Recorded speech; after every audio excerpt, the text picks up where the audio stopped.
Gió vẫn nhắc một người đã ra đi không trở lại, nỡ mất chuyện tình không thể quên.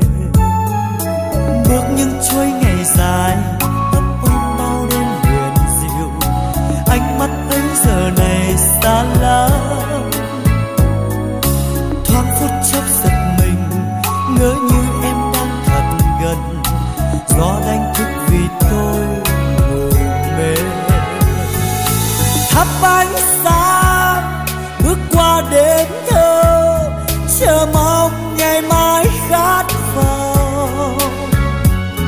Và gió vẫn thế, gió mang tôi đi tìm em.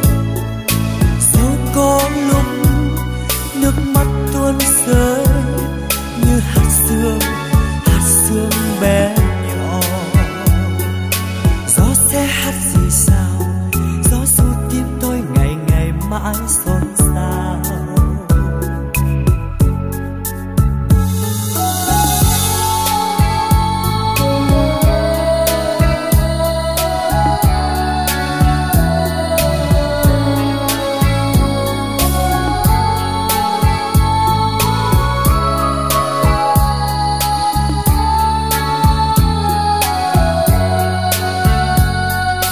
Gió vẫn hát thì thầm đến bên tôi như thật gần, gió muốn nói điều gì tha thiết.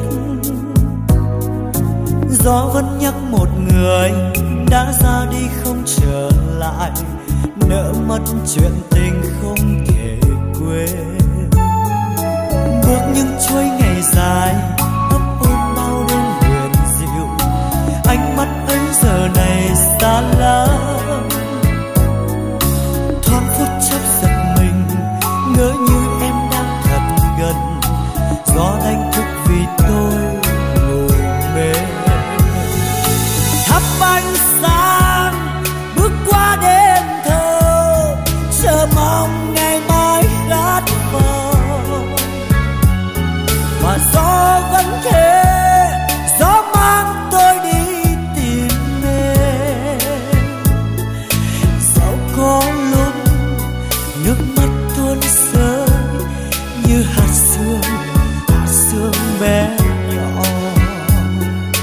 Gió sẽ hát gì sao, gió ru tim tôi ngày ngày mãi xôn xao.